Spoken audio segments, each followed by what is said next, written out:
So we're gonna oxalic acid vapor a bunch of Nucs. I don't want to be putting Apagard in these things and shutting them down, and I also don't want to put Apavar strips in them because I don't want to have the chemicals in them anymore. We got a couple new tools that we're going to try out, battery operated, just for doing these Nucs. Never used them before. They look kind of curious. They have a little screw in the gauge for how much oxalic acid they take, and you just plunge them in the oxalic acid, and we've already measured it. It's pretty accurate. Yeah, show that.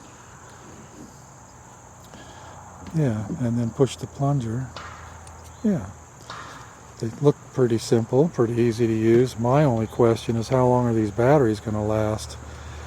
We took the advice of the distributor and got these big 18, or excuse me, they are 18 volt, 6 amp hour batteries and a quick charger to come along with it.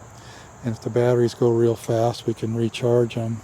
So this is an experiment for us. We've never used them before. So let's see, pop a couple lids, John. I want to show what these Nucs look like. So they're not bad Nucs. I know there's a few of them that are smaller than that, but basically they're 5-frame Nucs. And we will probably do this a number of times. These Nucs have been queen mating Nucs all summer long, so the brood cycle has been broken several times. So that is an advantage when it comes to mite numbers. Every time you break the brood cycle for a couple weeks, it kind of helps with the mites. Selena counted them a couple days ago. We're down to about 70. We had quite a bit more than that out here earlier this summer, but we're down to about 70. And we'll either use them for requeening colonies that are challenged by a bad queen, or we will overwinter them in the 5-frame Nuc box. If they look, any that look like that John just opened, can overwinter just like that in this area. Okay, so we turned the tools on. We got a blinking light. When the light's done blinking, I guess we're ready to go to work. So again, this is our first time using this tool. We're putting 2 grams per 5-frame Nuc box in there. And when we do our full-size colonies, we put a rag in the entrance as soon as we're done. We're not doing that here.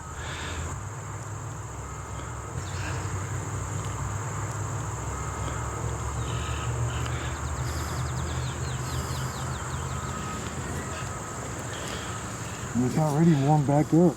Okay, that was fast.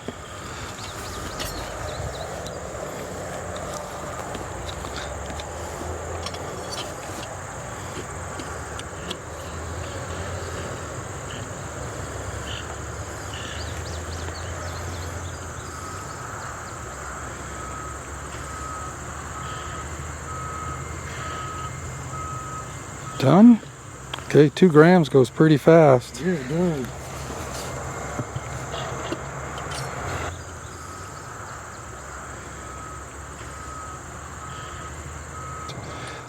What we need to do if we start using these tools for our entire outfit is we need to let one burn while the next one's getting loaded and put in the entrance so we can go really fast. We do not want an employee sitting there waiting for the tool to finish.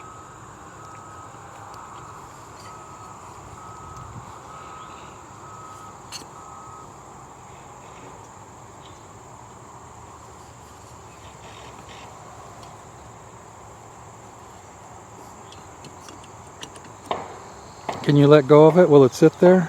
Okay. All right. I was wondering, they're not really ideal for our 3/8 entrances, but as long as they'll sit there, I think we're okay.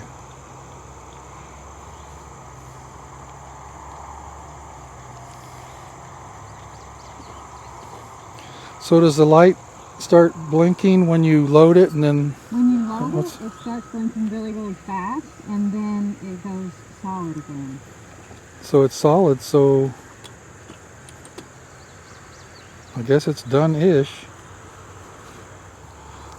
Like I said, up until now we've been using the ProVap 110s that plug into a generator, and they're good tools, and also ProVap makes these with a battery too, and I don't see anything wrong with those. We're not necessarily trying to choose one over the other. We just happen to be given these to play with, and so here we are.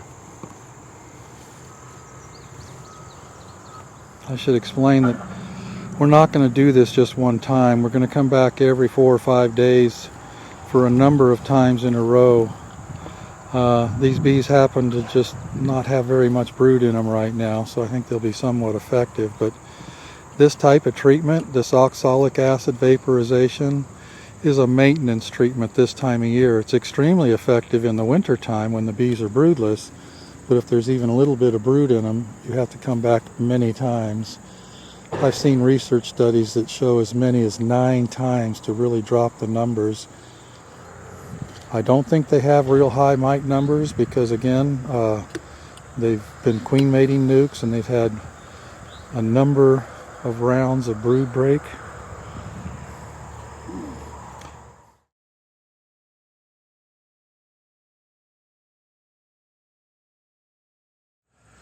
This is going very fast. Of course, it'll presumably take longer when we put 4 grams in for a single. I've been told if these things get plugged up or clogged up that they're kind of a bear to get cleaned out, and that it's important to do a maintenance clean out probably after every yard would be my guess, but surely at the end of the day I think we're going to try to clean them out after every yard.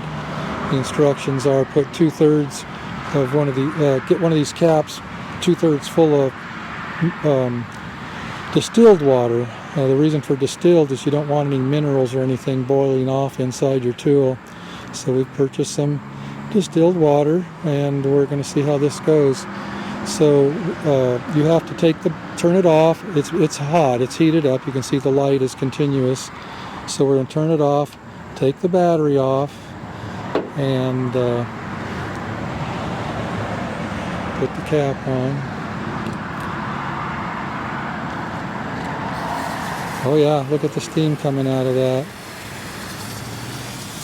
That's really steaming. I don't know if the camera's going to show that.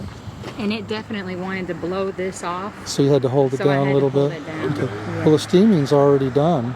Yep. So I guess that's it. I guess that's the maintenance. We can do that after every yard, no problem. Oh yeah. So when I did it, once I got it fitted on there and it's nice and snug and all the way down, I put my hand on there before I flipped it over, and I made sure I was holding it down hard before it was flipped. Okay. You ready, John? Almost. Not yet, though.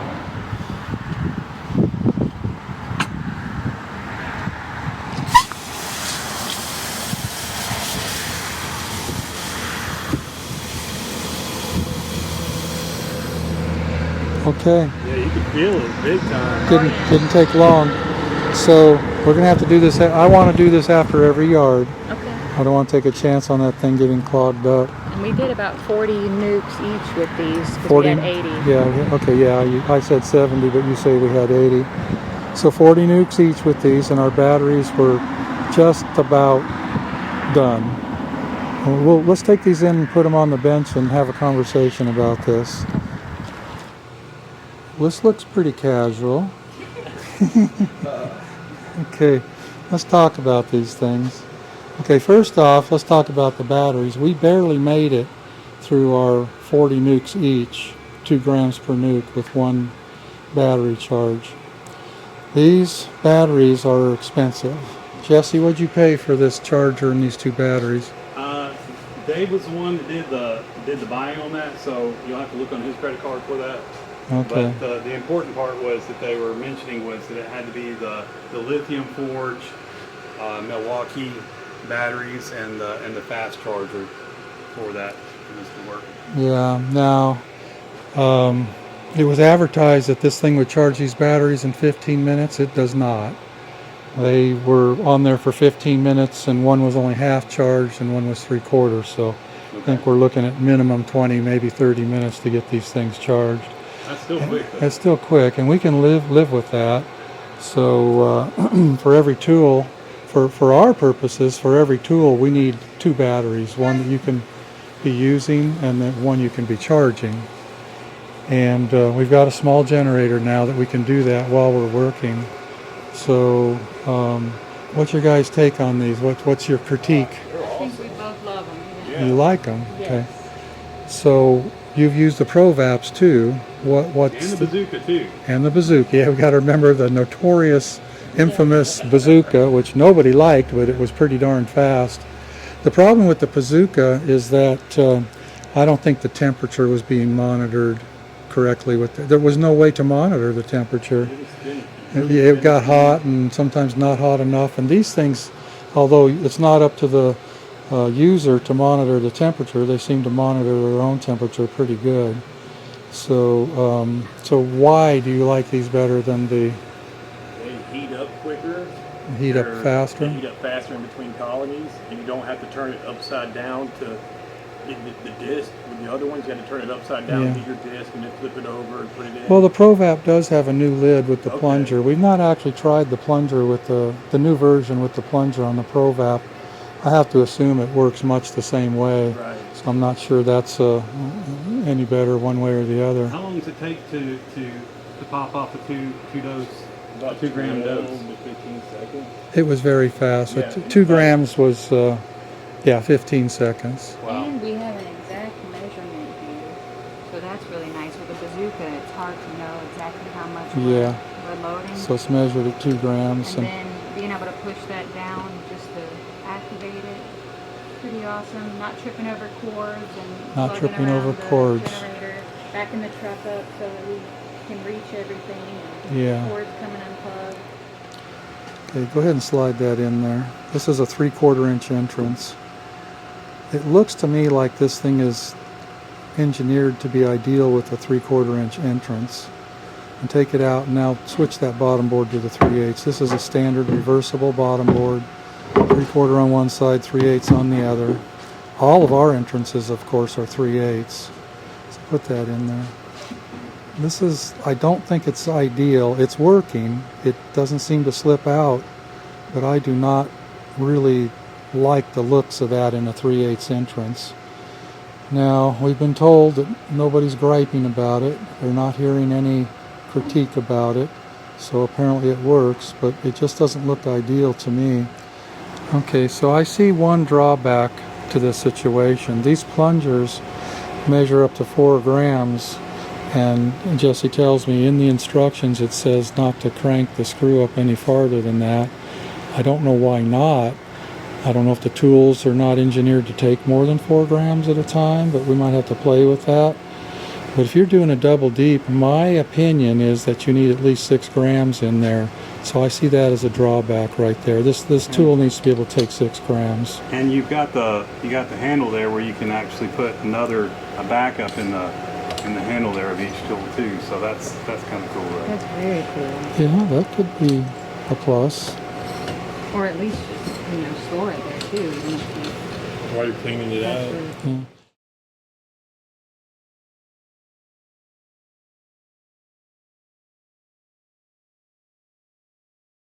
Because our experience with these is so limited, I'm actually going to invite viewers to make comments for this video with their take. A lot of people have these. A lot of people have been using them. Our experience is very limited, so I think we might be able to learn more out of the comments than we do, or just as much out of the comments as we do from the video itself. All right, thanks guys, appreciate it. Okay, so we've had a powwow about this stuff. Jesse and I and David. David's with me here. Dave. Hello. Yeah, hello. Dave purchases a lot of stuff for us. He's the one who found these batteries, and they're expensive. How much are these batteries again? $200 a piece. And if you only have a few colonies, a regular Milwaukee battery that's not the Forge is definitely a whole lot cheaper. And they do make them bigger. Bigger than this? You can get an 8 amp hour, but that does stick down quite a bit further, and Yeah, I think we'd have trouble in the beehives on the front porch. I noticed that. We had the nuke boxes were on the ground, and the batteries were pretty close to the ground when they were being used, at least on our 3/8 entrance. Actually, with the 3/4 entrance, I think they'd be even closer to the ground. Could be an issue. So anyway, we've got some education to do, but I do want to handle this system. I want to handle these vaporizers in our store. I'm going to have Jesse order a dozen or more today, and then it's up to you to figure out what we're going to do for batteries in our store I'll and do it. batteries for the crew. Okay, thank you. Uh-huh.